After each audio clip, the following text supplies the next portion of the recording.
organization doesn't exist in a vacuum.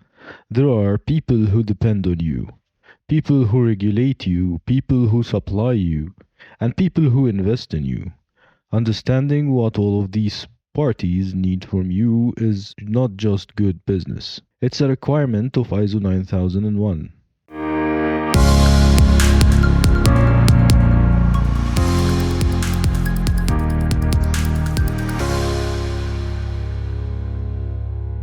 Welcome back to ISO Decoded. I am Ahmed Ibrahim and this is episode 3.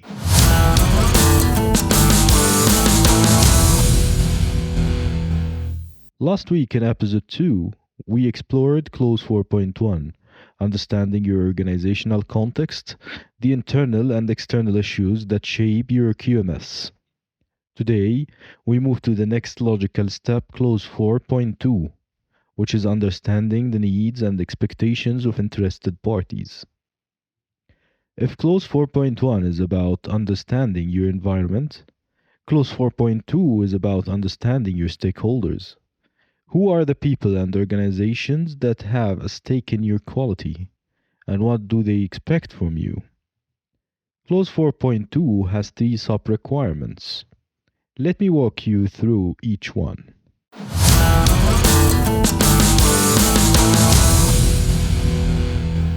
First, the organization shall determine the interested parties that are relevant to the quality management system. Note the word relevant. You don't need to catalog every possible stakeholder on Earth. You need to identify those who are relevant to your QMS. Those who can affect or be affected by your ability to deliver quality products and services. Second, the organization shall determine the requirements of these interested parties that are relevant to the quality management system. Requirements can be explicit, like contractual specifications from a customer, or implicit, like the general expectation that your products are safe. They can also be statutory or regulatory laws and regulations that you must comply with. Third, the organization shall monitor and review information about these interested parties and their relevant requirements. This is the dynamic element. Stakeholder expectations change. New regulations emerge. Customer needs evolve. Your analysis cannot be a static document filed away and forgotten. An interested party, as defined in ISO 9000, is a person or organization that can be affected by, or perceive itself to be affected by a decision or activity. Let me bring this to life with a concrete example.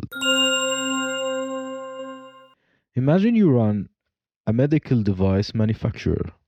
Your interested parties include patients who use the devices, hospitals who purchase them, regulatory bodies like the FDA or EU MDR authorities, your raw material suppliers, your employees, your shareholders, and your certification body.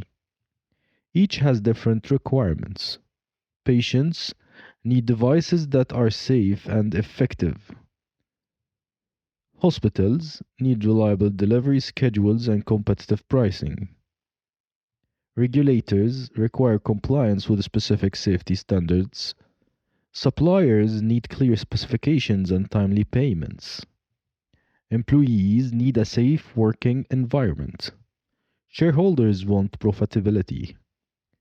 And your certification body needs to see evidence of a functioning QMS or quality management system.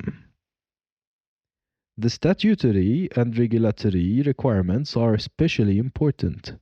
As the auditing practices group notes, these may be different among interested parties and may have legal requirements coming from different regulatory authorities. Now, how do you organize this? Many organizations use an interested parties register, a simple table with columns for the interested party, the requirements, whether the requirement is relevant to the QMS, and how you monitor changes.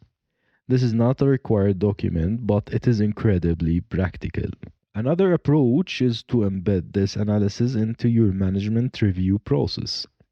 Since clause 9.3 already requires you to review changes in needs and expectations of relevant interested parties, the management review becomes a natural checkpoint. Let me share the most common mistakes I see with clause 4.2 and how to avoid them.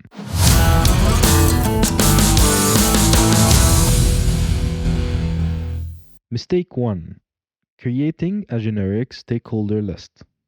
Copying a list from a template or textbook without actually thinking about your specific interested parties. Auditors will spot this immediately. Your list should reflect your reality. Mistake 2: ignoring implicit requirements. Not all requirements are written in contracts. Customer expectations for responsiveness, ethical sourcing, or environmental responsibility are often unspoken but very real. Mistake 3: treating it as static. If your interested parties register was last updated 2 years ago, it's almost certainly outdated. Market conditions, regulations, and customer expectations change constantly. Mistake 4: confusing interested parties with customers only. Yes, customers are the most important interested party, but ISO 9001 explicitly recognizes that quality is influenced by a broader ecosystem.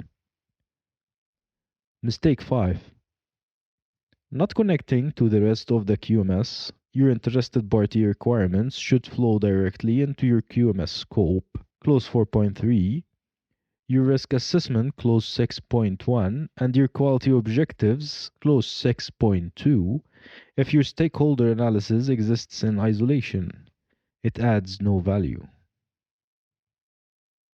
Here is what auditors look for: evidence that you have systematically identified relevant interested parties, that you understand the requirements, and that this understanding influences your QMS decisions. The connection between clause 4.2 and the rest of your system is what separates a checkbox exercise from genuinely quality management.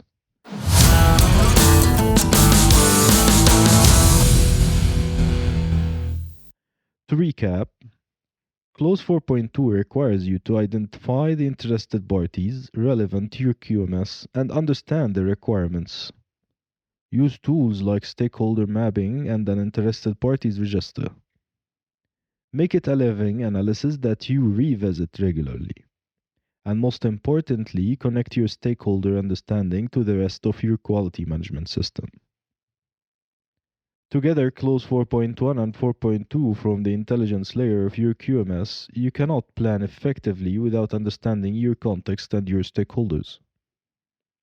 Everything that follows, scope, processes, objectives, operations, is built on this foundation.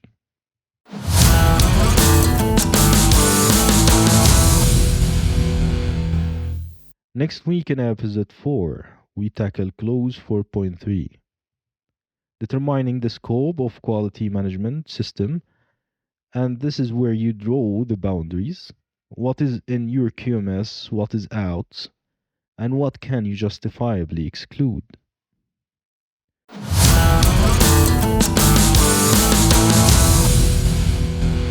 Subscribe, share, and leave a review. Your support helps this podcast reach more quality professionals around the world.